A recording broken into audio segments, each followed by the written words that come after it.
मोदी अडानी भाई भाई, मोदी अडानी भाई भाई, देश बेच के खाई मलाई। पूरे देश भर के अंदर जिस तरह से नरेंद्र मोदी और अडानी दोनों लोगों ने मिलकर इस देश की सारी मलाई को खाने का काम किया है, इससे बिहार भी अछूता नहीं रहा। मैं आप लोगों को बताना चाहता हूं कि पिछले दिनों जाले विधानसभा के अंदर, जाले प्रखंड के अंदर सहसपुर एक गांव पड़ता है, एक पंचायत है, जिसके अंदर अडानी का एक बड़ा प्लांट एस्टैब्लिश हुआ, अडानी एग्रो लॉजिस्टिक लिमिटेड के नाम से। और ये रेल ट्रैक निर्मित साइलो प्लांट 100 करोड़ की लागत से इस प्लांट को बनाया गया। और ऐसा बताया गया कि अडानी जी 100 करोड़ का इन्वेस्टमेंट बिहार के अंदर सुदूर इलाके में जाले प्रखंड के अंदर कर रहे हैं, और जिसमें 50,000 मीट्रिक टन अनाज को स्टोर किया जाएगा। इसके लिए साइलो प्लांट बनाया गया, स्टोरेज प्लांट बनाया गया। जब इसकी गहराई तक हमारे कांग्रेस के नेता, हमारे कांग्रेस के कार्यकर्ता और कई सारे सामाजिक कार्यकर्ताओं ने इसकी गहराई को नापने की कोशिश की कि इसमें कितनी सच्चाई है और किस तरह से इस साइलो प्लांट का निर्माण किया गया है, तो मालूम ये चलता है कि इसमें भारी गड़बड़ी हुई। हमारे पार्टी के नेता, कार्यकर्ता, सोशल मीडिया के विधानसभा के अध्यक्ष, हमारे साथी केशव ठाकुर जी ने लगातार इस विषय को लेकर डीएम साहब के यहाँ, एडीएम साहब के यहाँ, बिहार सरकार के सचिव के यहाँ, संबंधित विभाग के सीईओ के यहाँ तमाम जगह आवेदन लगाया, तमाम जगह जानकारी हासिल करने की कोशिश की।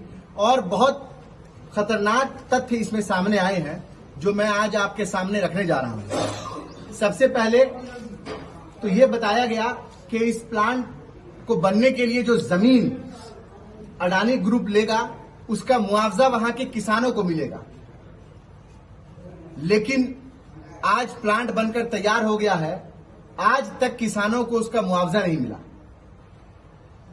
कई सारी सरकारी जमीनें हैं जिसको अडानी ग्रुप ने अपने अंदर समावेश कर लिया, अपने साइलो प्लांट के अंदर समावेश कर लिया।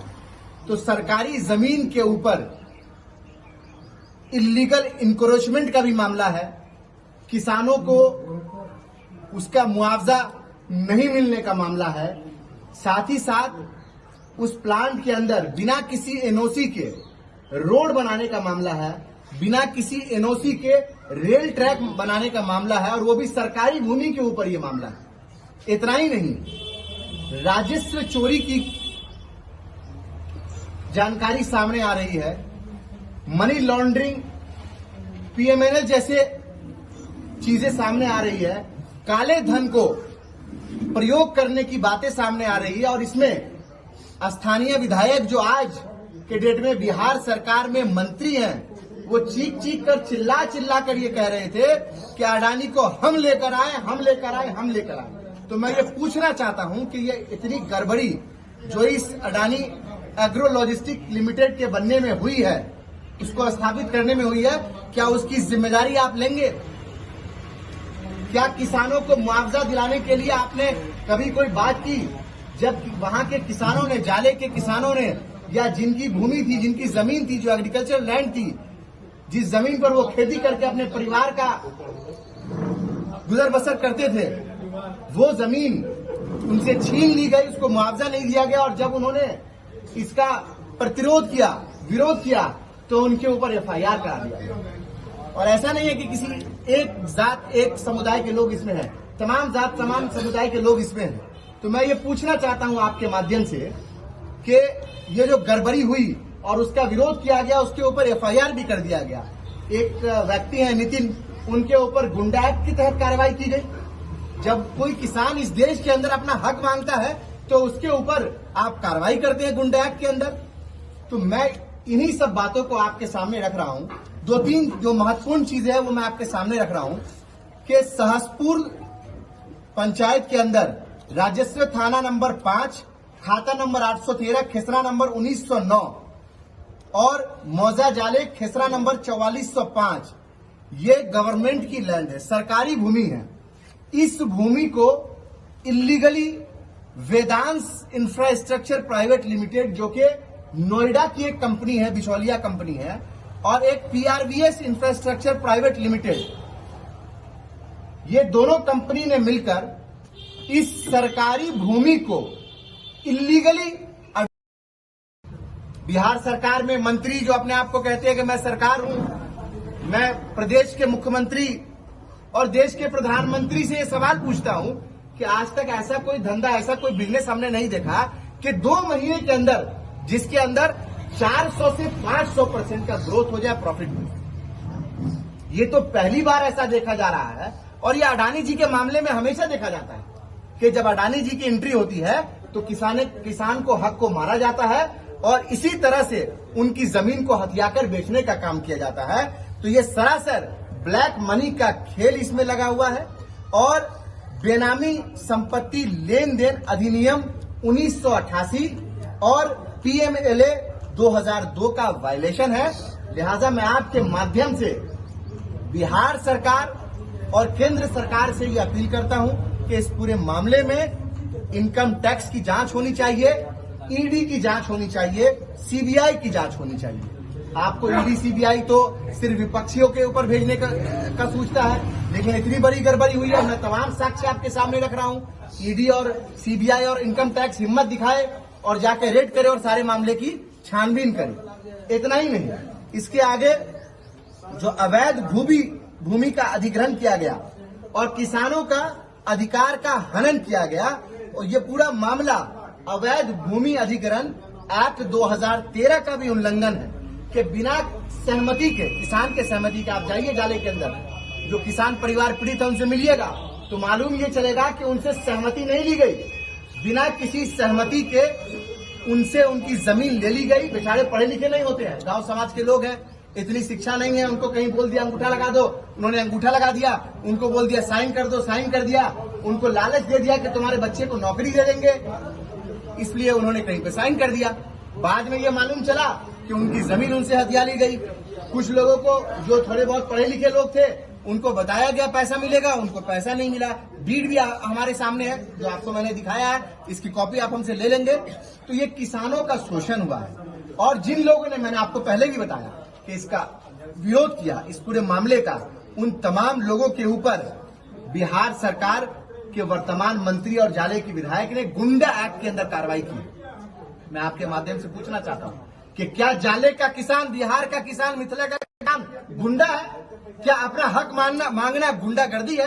क्या किसान अपनी गाढ़ी कमाई से, मेहनत की कमाई से, खून पसीने की कमाई से जिस जमीन को अर्जित करता है, जिस पर खेती करता है, जब उससे उसका हक छीना जाता है, जब वो हक मांगने जाता है, तो उसके ऊपर गुंडा एक्ट लगाना जायज है क्या? क्या यही किसानों का सम्मान भारत की सरकार कर रही है और बिहार की सरकार कर रही है? उनको वादा किया गया कि आपके बच्चों को अडानी का ये जो साइलो प्लांट लग जाएगा तो नौकरी देंगे। विधायक ने कहा था कि 10,000 नौकरियां मिलेंगी। आप जाके मालूम कीजिएगा तो मालूम चलेगा 8 से 10 लोग नौकरी करेंगे। कितने लोग? 8 से 10 लोग। मैं पूछना चाहता हूँ 10,000 लोग कहाँ हैं? आपने रोजगार सृजन करने की बात की थी। आपने कहा था कि रोजगार के अवसर पैदा होंगे, लोगों को नौकरियां मिलेंगी। जिनसे जमीन ली जा रही है उनको नौकरी दी जाएगी। किसी एक व्यक्ति को भी नौकरी नहीं दिया गया। 8 से 10 लोग जो नौकरी पर हैं वो केवल गार्ड की नौकरी पर हैं, क्योंकि प्लांट ऑटोमेटेड होता है तो उसमें नौकरी देने की जरूरत ही नहीं है। तो लोगों को झांसे में रखा गया। मैं आपके माध्यम से स्थानीय विधायक जाले के और बिहार सरकार में जो मंत्री है, मैं उनसे पूछना चाहता हूं कि आप 10,000 छोड़िए, 1,000 जाले के युवा का लिस्ट दीजिए कि आपने किसको नौकरी पे लगाया इस साइलो प्लांट के अंदर। आपको जवाब देना पड़ेगा, क्योंकि आपने इसका क्रेडिट लिया था और आपने कहा था कि ये हमारे बल पे आया, हमारे बदौलत आया। अगर हम नहीं होते तो ये प्लांट नहीं आ पाता। बिल्कुल सही कहा आपने। अगर आप नहीं होते तो किसानों से उसकी जमीन नहीं छीनी जाती। आप नहीं होते तो किसानों के अधिकार का हनन नहीं होता। आप नहीं होते तो यहाँ पर मनी लॉन्ड्रिंग नहीं हो रही होती। आप नहीं होते तो गरीब किसानों के ऊपर गुंडा एक्ट के अंदर कार्रवाई नहीं हो रही होती। साथियों, मैं आपको एक और बात बताना चाहूंगा कि इसमें कई सारे दलाल इन्वॉल्व हैं। इन दलाल के ऊपर जांच होनी चाहिए कि वो किससे लिंक है। जो अभी तक हम लोगों को जानकारी मिली है, क्योंकि पिछले 2 साल से हम लोग इस मामले पर लगे हुए हैं और इस मामले में पूरे साक्ष्य को इकट्ठा करके आज आपके सामने प्रेस कॉन्फ्रेंस कर रहे हैं। इससे पहले भी हम लोगों ने इसका विरोध किया था, लेकिन साक्ष्य हमारे पास नहीं थे। साक्ष्य अभी हमारे पास आ गए हैं। तमाम साक्ष्य के साथ आपके सामने हमने इन चीजों को रखा है। और मैं आपसे ये कहना चाहता हूं कि जो भी दलाल हैं इसमें या जो भी कंपनियां इन्वॉल्व हैं उसके ऊपर जांच होनी चाहिए और उनके ऊपर गुंडा एक्ट में कार्रवाई होनी चाहिए। आखिरी बात जो मैं आप लोगों के सामने रखना चाहता हूं कि ये तमाम मामले में जो प्रशासन है उसकी लापरवाही नजर आती है। प्रशासनिक महकमे की लापरवाही और बहुत बड़ा भ्रष्टाचार इसमें नजर आता है। जाले के उस समय में सीईओ थे अनिल मिश्रा जी। उन्होंने गवर्नमेंट सरकारी लैंड का इलीगल म्यूटेशन किया। इसका जवाब कौन देगा? अगर किसी सीईओ ने किसी सरकारी भूमि को इलीगली किसी कंपनी को दे दिया है तो उसके ऊपर कार्रवाई होनी चाहिए। आखिर किसके इशारे पर सीईओ ने यह काम किया? जब इस मामले की सूचना हम लोगों ने एडीएम को दी, डीएम को दी, तो डीएम साहब का जो पत्र आया था, मैं आपको उसकी भी कॉपी दिखा रहा हूं। डीएम साहब ने माना कि इसमें पूरी तरह से गड़बड़ी हुई है, लेकिन ये डीएम साहब को जो पत्र लिखा गया उसकी कॉपी है। पत्र लिखा नहीं गया, डीएम साहब की तरफ से जो जवाब आया उसकी कॉपी है।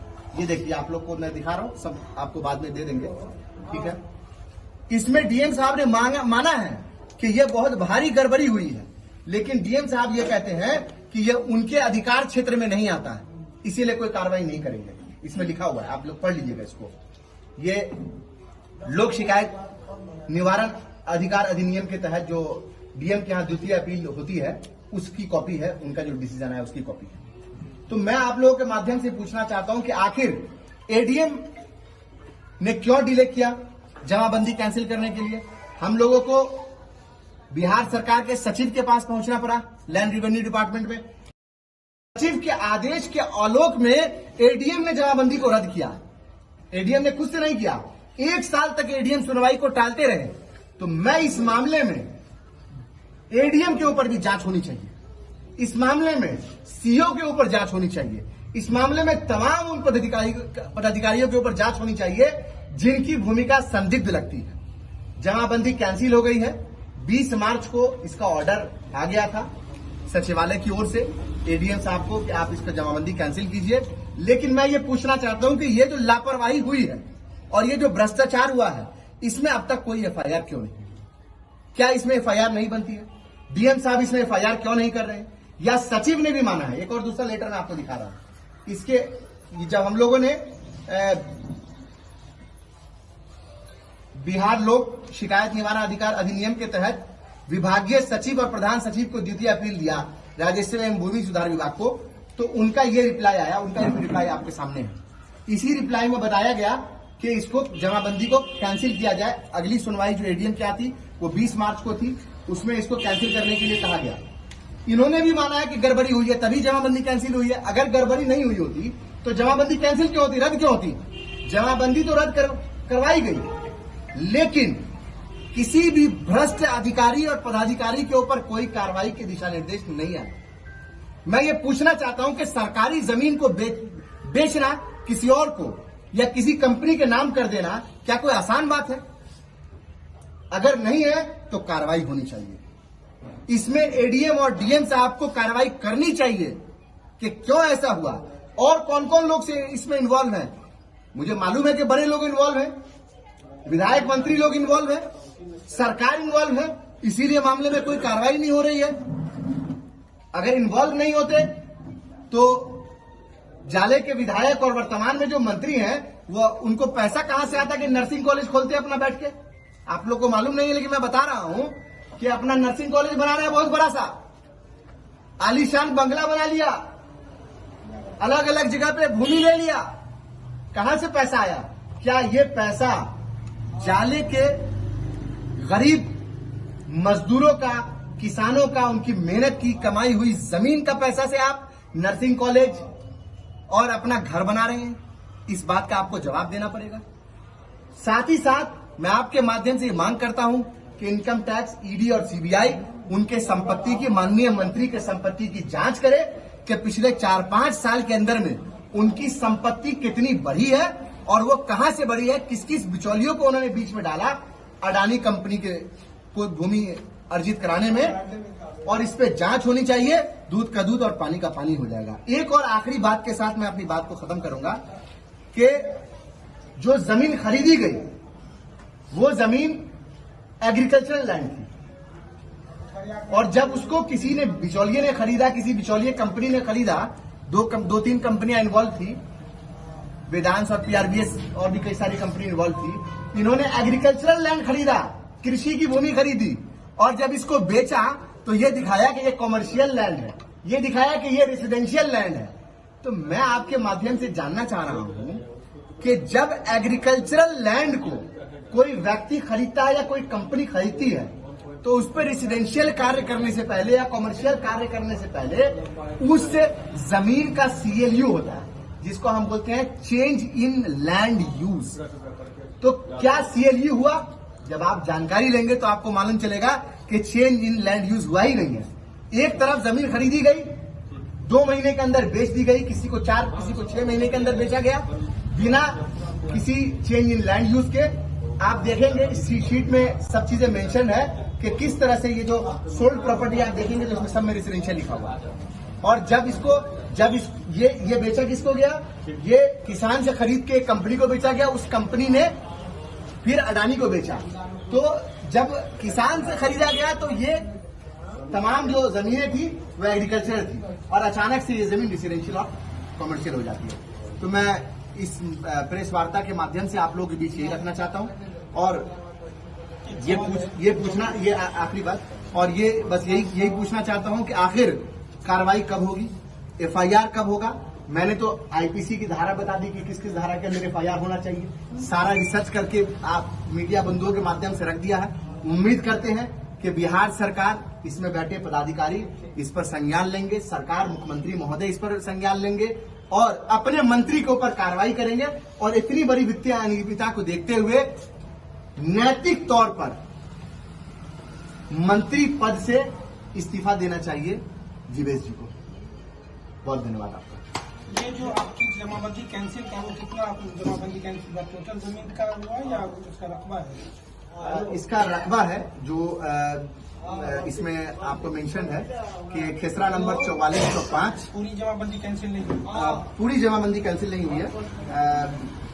खेसरा नंबर 4405 का जो है वो आपको इलीगल कब्जा था। 103 जिसमें जमीन है, जिसपे खेसरा नंबर 4405 मौजा जाले, इसके ऊपर बिना किसी एनओसी के कंस्ट्रक्शन किया गया। सड़क का सरकारी भूमि है, बिना किसी एनओसी के रोड का कंस्ट्रक्शन किया गया, रेलवे ट्रैक का निर्माण किया गया। और आप बोलेंगे कि मेरे बात में कितनी सच्चाई और किस तथ्य के साथ मैं बात कर रहा हूं, तो ये उसके दस्तावेज हैं। इस पे लिखा हुआ है कार्यालय अंचलाधिकारी जाले, कार्यालय अंचलाधिकारी जाले दरभंगा। ये कहते हैं कि जिस जमीन पर रोड बनाई गई, जिस पर रेलवे ट्रैक निर्मित किया गया, जिसकी वाहवाही स्थानीय विधायक सह मंत्री ले रहे हैं, वो सरकारी भूमि है। बिना किसी एनओसी के उस पर रोड बनाया गया, उस पर रेल की पटरियां बिछाई गई। आखिर किस बात की वाहवाही ले रहे हैं? आप तो कहते हैं कि हम सरकार हैं और सरकार अपनी भूमि किसी प्राइवेट कंपनी को बिना कोई पैसा लिए हुए, बिना किसी मुआवजा के दे रही है। और इतना ही नहीं, बिना एनओसी के उस पर यह कार्य किया गया। ये उसके दस्तावेज मैं आपके सामने रख रहा हूं, आप प्रेस वार्ता के बाद हमसे ले सकते हैं। और ये जो काम किया गया, ये सरासर Bihar public land encroachment act 1956 का उल्लंघन है, और इसके तहत उन पर कार्रवाई होनी चाहिए। क्योंकि ये दोनों लैंड गवर्नमेंट का लैंड है जिसको इंक्रोच किया गया, इसके ऊपर एसआईटी का गठन होना चाहिए। और जो बिचौलिया लोग, चाहे वो वेदांश कंपनी की ओर से रखे गए हो, चाहे वो पीआरवीएस इंफ्रास्ट्रक्चर की तरफ से रखे गए हो, चाहे वो अडानी एग्रो लॉजिस्टिक की तरफ से रखे गए हो, चाहे वो स्थानीय विधायक साहब मंत्री के गुंडे और उनके द्वारा बिचौलिया जो लाए गए हैं, उनके ऊपर एफआईआर होनी चाहिए। और ये 420 का मामला है। आईपीसी की धारा 420, 467, 468, 471 और 409 के अंदर इसके ऊपर एफआईआर बनता है, और इसमें इन तमाम कंपनी के ऊपर जिसमें अडानी के ऊपर भी एफआईआर होनी चाहिए। हमारी ये मांग है आपके प्रेस वार्ता के जरिए। दूसरी जो महत्वपूर्ण बात है वो राजस्व चोरी की बात है, रेवेन्यू को चोरी और मनी लॉन्ड्रिंग की बात है कि किसान से जो जमीन ली गई काफी कम पैसे पर ली गई और इतने कम पैसे पर ली गई कि किसानों से वादा किया गया कि आपको ज्यादा पैसे दिए जाएंगे, वो पैसे तो उनको मिले नहीं, कम पैसे उनको मिले, आज तक उनका पूरा भुगतान नहीं हुआ है। 90,000 रुपए में जो किसान से जमीन ली गई अडानी ग्रुप को, वो जमीन 15 लाख, 12 लाख और 10 लाख में बेची गई। आप बोलेंगे कि मेरी बात में कितनी सच्चाई है, उसका भी तथ्य हम आप लोगों के सामने रख रहे हैं और पूरी शीट हम लोगों ने बनाई हुई है। ये भी आप हमसे प्रेस वार्ता के बाद ले सकते हैं। ये डीड की डिटेल है। इस डिटेल के अंदर पूरी 94 भूमि का सारा डिटेल है कि कैसे इन 94 भूमि को किस तरह से हथियाने की कोशिश की गई और किस लो रेट में इन जमीनों को बिचौलिए के माध्यम से खरीदा गया और महज 2 महीने के अंदर, 2 से 6 महीने के अंदर जिस भूमि की कीमत लगभग 90,000 में किसान से ली गई, उसको कैसे 10-12 लाख में बेची गई। ये पूरा मामला जो किसानों से जमीन ली गई वो 5 करोड़ 64 लाख में ली गई और ये रकबा 1235 डिसमिल का है। 5 करोड़ 64 लाख में ये जमीन ली गई और 2 से 6 महीने के अंदर लगभग 21 करोड़ में इस जमीन को